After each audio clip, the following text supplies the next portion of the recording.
Ya, selamat malam pemirsa. Assalamualaikum warahmatullahi wabarakatuh. Ini saya berangkatnya telat nih. Tapi walaupun telat, mudah-mudahan sampai lokasi insya Allah on time. Amin. Allahumma amin. Iya, karena kayak waktu itu berangkatnya jam segini, Isya udah jam 7 seperempatan lewat dikit ya. Nyampainya tuh pas mepet banget mau azan. Aduh, sakit banget rasanya. Iya, karena ya gimana ya? Bulan purnama cuy. Malam 14 Ramadan 1446 Hijriah. Bentar lagi nisfu Ramadan, nggak kerasa loh. Ya, bentar lagi malam nisfu Ramadan, nggak berasa loh. Ya, ya Allah. Iya. Nah, teman-teman semuanya, jujur ya, saya duduk saya kalau duduk jadi kursi duduk presiden ya, saya jujur ya, akan hal pertama yang akan saya lakukan itu jelas akan menerbitkan sejumlah perpres, inpres, kepres dan pp ya. Perpres itu peraturan presiden, inpres itu instruksi presiden, kepres itu keputusan presiden. Kalau pp peraturan pemerintah gitu. Salah satunya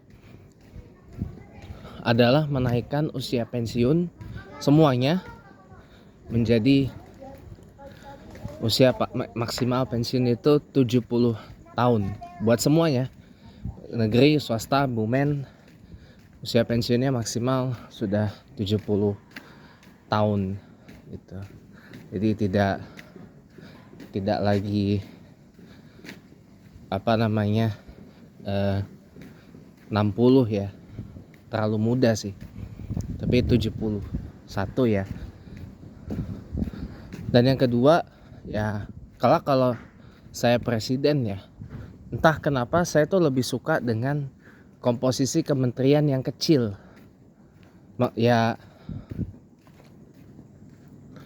Ya tidak sampai 48 kayak kabinetnya Prabowo merah putih ini gitu loh. Ini kan boleh dibilang kabinet yang besar banget, nah gitu loh ya kan. Itu pun juga terbentuknya karena beberapa kementerian dan kementerian koordinator itu dipecah ya kan. Contoh Kemenko PMK yang dulunya Kemenko Kesra ya kan, dipecah jadi dua. Yang satu Kemenko PMK Pembangunan Manusia Kebudayaan, yang satu lagi adalah Kemenko Pemberdayaan Masyarakat. Terus satunya lagi ada Kemenko Polhukam, dipecah dua. Yang satu Kemenko Polkam, yang satunya lagi Polkam tadi politik dan keamanan. Yang satu lagi Kemenko Kumham Imipas ya, Kementerian Koordinator Bidang Hukum, Hak Asasi Manusia, Imigrasi dan Pemasyarakatan ya. Ini Kemenko baru yang menaungi kementerian yang di bidang hukum. Ada Kementerian Hukum atau Kemenkum, Kemenham, Kementerian Hak Asasi Manusia, dan ada Kemenimipas, Kementerian Imigrasi dan Pemasyarakatan, yang keseluruhannya dulu merupakan ditjen ya di Kemenkumham. Yuk langsung yuk.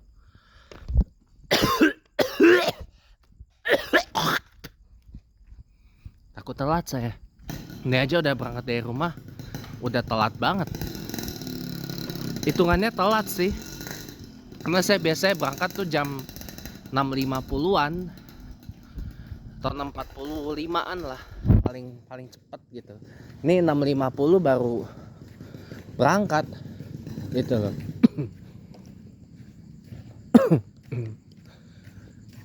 Kayak ini saya coba cari rute yang tercepat deh. Kalau ini kan yang biasanya kan terlalu banyak beloknya Ini saya coba cari rute yang sedikit beloknya dan langsung gitu loh, langsung ke titik rute utama gitu. Ini udah telat banget, mana tadi ada yang harus saya lakuin ya kan.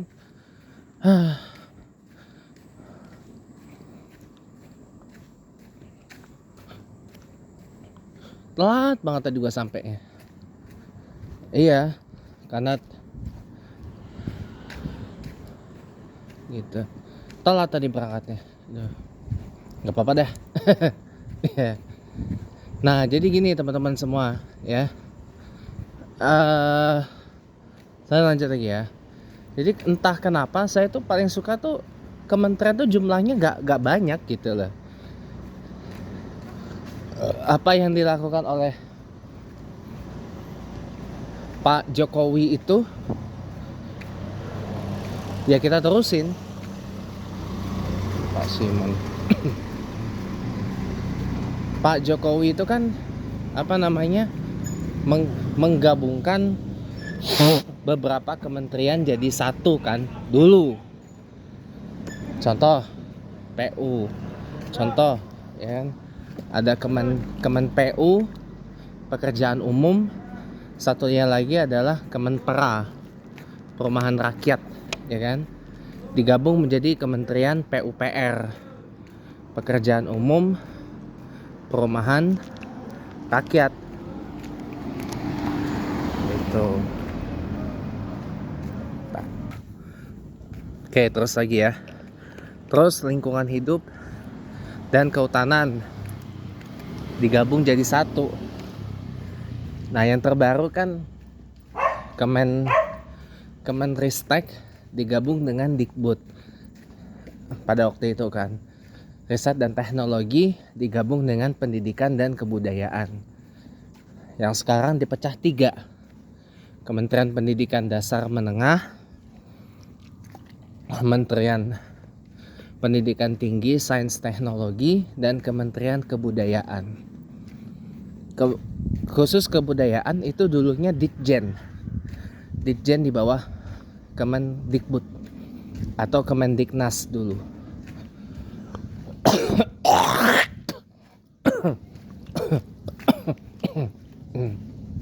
Itu jadi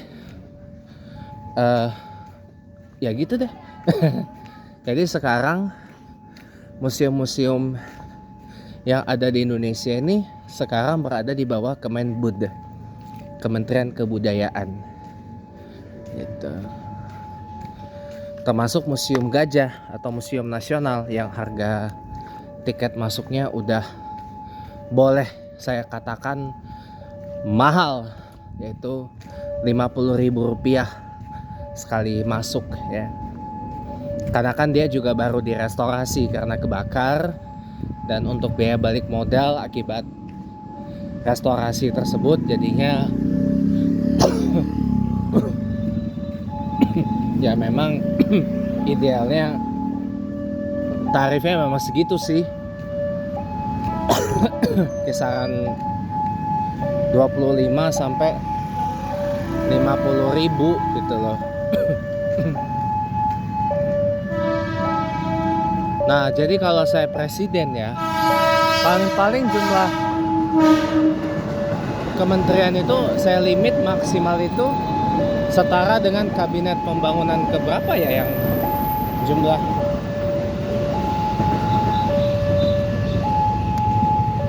yang jumlah menterinya ada 38 ya. Karena gini, saya jujur lebih senang menggabungkan kembali apa yang tadinya dipecah gitu loh. Jadi apa yang tadinya dipecah gitu loh, itu kalau saya. Jadi saya lebih seneng kabinet yang gak gede banget gitu loh. Dan kalau di era nanti saya presiden ya, gak semua jabatan menteri itu dapat wakil gitu loh. Karena kalau kepresidenan saya insya Allah nanti bukan kepresidenan yang istilahnya ya bagi-bagi jatah lah. Dan kalau saya presiden, kalau orang-orang yang pada panjang umur ya,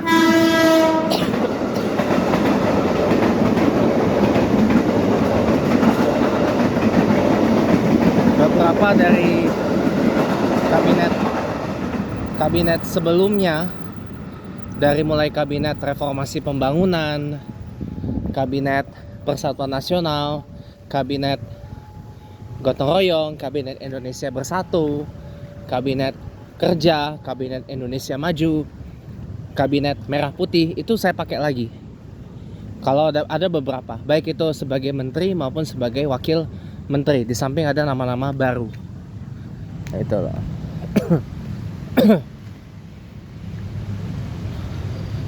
Dan posisi wakil menteri itu hanya akan ada di beberapa kementerian yang saya nilai itu vital. Contoh, Kementerian Dalam Negeri, Kementerian Luar Negeri, Kementerian Pertahanan,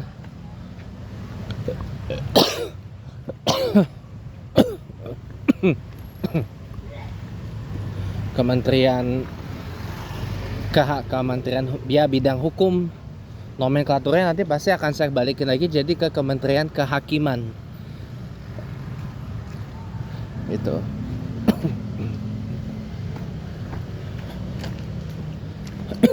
Ke Kementerian Kehakiman, Menko Kumhamnya saya bubarin dan digabungkan lagi ke Menko Polkam.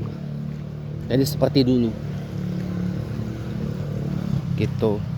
Seperti ketika jabatan Kemenko Polkam masih bernama Kemenko Polhukam. Gitu. Politik Hukum Keamanan. Jadi di situ. Jadi kalau saya nggak perlu banyak-banyak, cukup 38 sampai 39 menteri aja sih udah cukup. Gitu loh. Dan hanya beberapa kementerian tertentu saja yang mendapat wakil. Kalau sisanya ya nggak perlu. Contohnya kayak Kemensetnek nggak perlu wakil. Kemudian KSP nggak perlu wakil, ya kan? Terus kepala PCO nggak perlu wakil. Ada beberapa kementerian yang saya nilai vital itu memang itu perlu wakil. Dan kalau ada kementerian yang sifatnya strategis itu wakilnya lebih dari 3. Di era kabinet merah putih ini kan ada 2 kementerian yang wakil menterinya sampai 3 orang, yaitu Kementerian Keuangan dan Kementerian Luar Negeri. Kementerian Luar Negeri, Menteri Luar Negerinya Pak Sugiono, wakil menterinya ada Pak Anies Mata, Pak Arief Ogroseno, dan Pak Armanata Nasir. Kalau Menteri Keuangan, kalau Kementerian Keuangan, Kemenkeu, menterinya Ibu Sri Mulyani, wakil menterinya ada Tommy Jiwandono, ada Profesor Suhasil Nazara, dan ada siapa? Satu lagi, Anggito Abimanyu. Itu kan strategis itu. Sampai wakil menterinya 3 orang. Sisanya wakil menterinya ada 2, ada 1, ya kan? Setnek aja wakil menterinya 2. Pak Juri Ardiantoro sama satu lagi lupa, menterinya Pak Prasetyo Hadi. Sampai 2. Ya. Nah kalau saya nggak ada itu. Kecuali kalau butuh, ya. Kecuali kalau butuh baru. Yang jelas jumlah wakil menterinya nggak lebih dari jumlah menterinya. Kalau jumlah menterinya 38 atau 39, ya paling wakil menterinya cuman ya maksimal 30, 34 atau 30 gitu. Jadi nggak perlu banyak-banyak gitu loh. Karena saya mau era presiden saya itu adalah pemerintahan Walaupun pemerintahan mikro dan akan padat lagi, karena ada beberapa yang tadinya dipisah digabung lagi, tadinya dikeluarkan, contoh BPJPH dan BPH. BPJPH itu Badan Halal dan Badan Haji, itu akan masuk lagi ke Kementerian Agama. Itu kalau saya. Jadi nggak perlu banyak-banyak jumlah menterinya gitu loh. Plus ada beberapa kementerian baru nanti untuk menambahkan biar total 38. Ya, ini sekedar bagi-bagi pandangan aja sih. Sudah, terima kasih, selamat malam, sampai jumpa lagi di lain waktu.